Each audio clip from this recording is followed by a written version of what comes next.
প্রতিনিয়ত আমরা চেষ্টা করি আপনাদের সমস্যার কথা বারবার তুলে ধরার এবং চেষ্টা করি সেই সমস্যার দ্রুত সুরাহা হোক। ঠিক যেমন দেখুন 17ই মার্চ আমরা আপনাদেরকে দেখিয়েছিলাম কিভাবে কোলাঘাটে রূপনারায়ণের চরে বেআইনি নির্মাণ হচ্ছে, বাড়িও তৈরি হচ্ছিল। নিউজ 18 বাংলায় এই খবর দেখানোর পর প্রশাসনিক তৎপরতা নজরে আসে। 7 দিনের মধ্যে বেআইনি নির্মাণ ভাঙার নোটিশ দিল সেচ দফতর।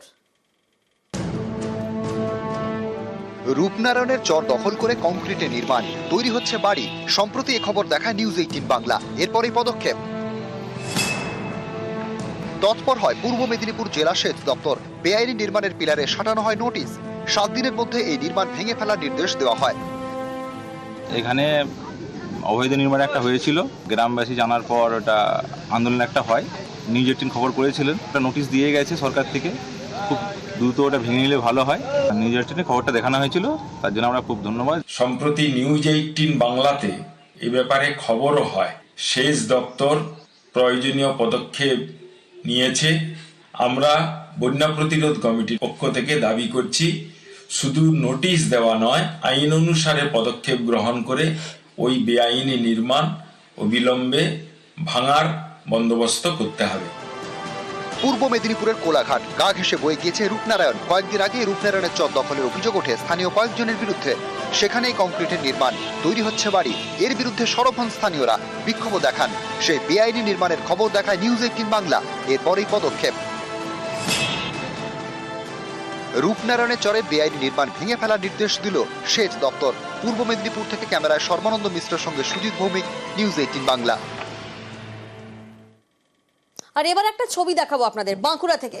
এই যে ছবি আপনারা দেখছেন, বাঁকুড়ার দামোদরপুরের মলমূত্র থেকে জৈব সার তৈরির এটি একটি প্রকল্প।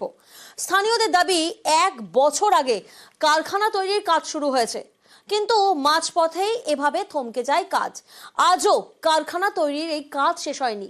তাহলে কি হচ্ছে এখানে? কি হচ্ছে জানেন? মদের আসর বসে। দেখুন।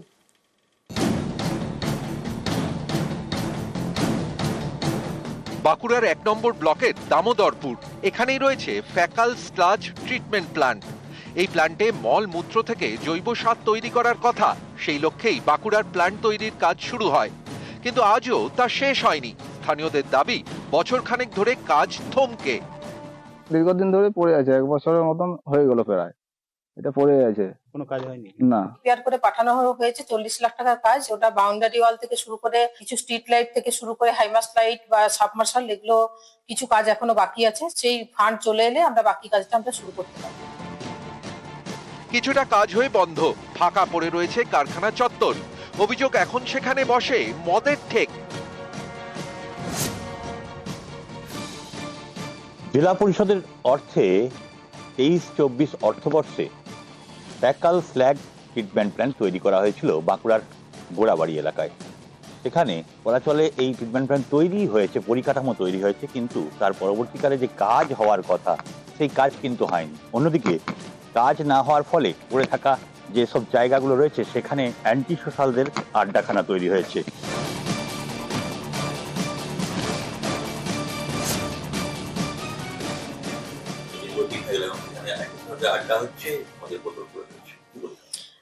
এখনো পর্যন্ত আমরা 60 লাখ টাকার মতো কাজ আমরা করে ফেলেছি।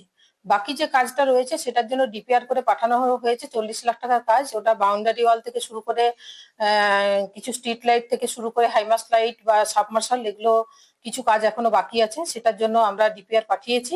সেই ফান্ড চলে এলে আমরা বাকি কাজটা আমরা শুরু করতে পারবো।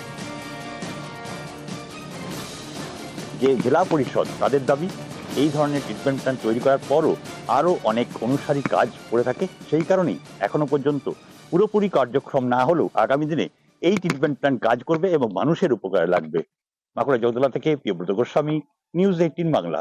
একদিকে যখন শুভেন্দু অধিকারীর অভিযোগ ঘিরে সরগরম রাজনীতি, তখন অন্যদিকে রাজ্য রাজনীতি কিন্তু সরগরম আরো একটি বিষয় নিয়ে। দেখুন, যার মুখে আপনারা কালি দেখছেন তিনি আর কেউ নয়, তিনি বেহালার বিজেপির মন্ডল সভাপতি। আর তার মুখে এভাবে কালি কারা দিয়েছেন? বিজেপিরই কর্মীরা। কলকাতা পুরসভার 125 নম্বর ওয়ার্ডে এই নিয়েই উত্তেজনা ছড়িয়েছে। বেহালা পশ্চিমে বিজেপি কর্মীদের ক্ষোভের মুখে বিজেপি নেতায় 5 নম্বর মণ্ডলের বিজেপি সভাপতির সামনেই চেয়ার ছোড়াছুড়ি পর্যন্ত হয়। বিজেপির প্রাক্তন মণ্ডল সভাপতির দলবলের বিরুদ্ধেই অভিযোগ, ঠাকুরপুকুর থানায় অভিযোগ বিজেপি মণ্ডল সভাপতির।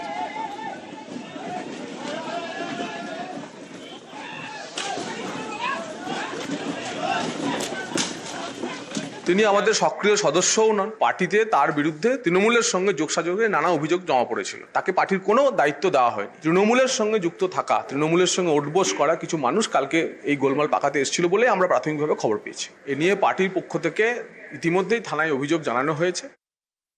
প্রত্যেক দিনই আমরা দেখছি তাদের পার্টির নানা রকম কাণ্ড কারখানা, বিভিন্ন নেতার অশালীন মন্তব্য। কেউ বলছেন দিশেহারা পার্টি, কেউ বলছে সার্কাস পার্টি।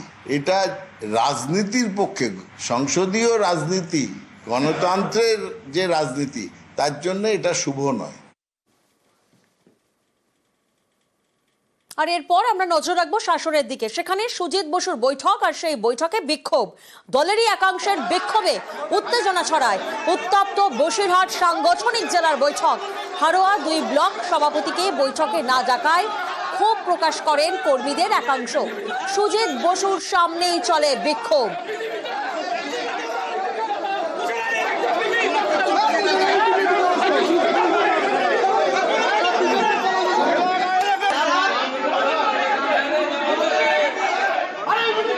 হারোয়া ব্লকের 2 নম্বর ব্লকের সভাপতি এখনো পর্যন্ত আমি আছি। আমাকে অফ করে অন্য কাউকে ডাকা হয়েছে, সমস্যা সেখানে। আমরা অত্যন্ত ব্যথিত, দুঃখিত। আমাদের মতো কর্মীদের সেই হল থেকে, মিটিং এর হল থেকে বার করে দেওয়া হলো। এটা আমাদের কাছে খুব দুঃখের এবং লজ্জার বিষয়। এটা জেলার মিটিং, জেলায় যারা নাম আছে তারাই এসছে মিটিং, এর বাইরে অন্যদের থাকার মিটিংয়ে কথা। কেউ যদি লোক নিয়ে এসে মিটিংয়ে মনে করে জোর করে ঢুকে মিটিংয়ে ভুল কিছু করবে, সেটা ঠিক হবে না। এই যে ছবি আপনারা দেখছেন, এই ছবি নদিয়ার চাপড়ায় আজ ভাইরাল হয়েছে। এই ছবি কেন ভাইরাল হয়েছে? কারণ যাকে আপনারা দেখছেন তিনি আইসি, আর তার গলায় তৃণমূলের উত্তরীয়। কিভাবে সম্ভব? চাপড়ায় রাজনৈতিক মঞ্চে পুলিশ। নদিয়ার চাপড়ার সেই ছবি ইতিমধ্যেই ভাইরাল হয়ে গেছে। আইসিকে পাশে বসিয়ে বিজেপিকে হটানোর ডাক তৃণমূল নেতা। ভাইরাল ছবিতে জোর তরজা। তৃণমূল কংগ্রেস বস্ত্রদানের আড়ালে তৃণমূল কংগ্রেসের সভা করছে। সেই সভায় আমরা দেখতে পারলাম চাপড়া থানার ইন্সপেক্টর ইনচার্জ আইসি এবং বড় আন্দুলিয়া ফাঁড়ির যিনি ইনচার্জ আছেন, তারা দুজনাই উপস্থিত ছিলেন এবং তৃণমূল উত্তরীয় পরেও আজকে তাকে মঞ্চে আলো করে বসে থাকতে দেখা গেছে।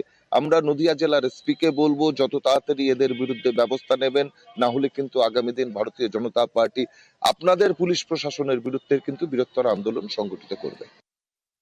তৃণমূলের রাজনৈতিক প্রোগ্রামে তৃণমূলের উত্তরীয় পরে আইসি সাহেব বিরাজমান, টোটাল উর্দি পরে শ্রীজীব বাবু বিদ্যমান। আর কোনো লোকাছুকি নেই। ওই থানার আইসি বা ওসি তৃণমূলের সংগঠক, এসআই, এএসআইরা।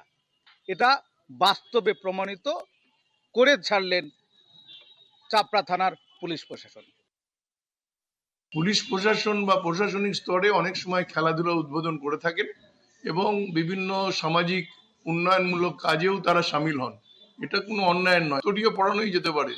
সম্মান জানানোর জন্য যে কোনো সম্মানীয় লোককে উত্তরীয় পড়াবে, এটা তো স্বাভাবিক ব্যাপার। বিজেপির অভিযোগের কোনো ভিত্তি নেই। যে কোনো জিনিস ইস্যু বলে ভেসে উঠতে চাইছে, ওদের মাথাটা একটু খারাপ হয়েছে।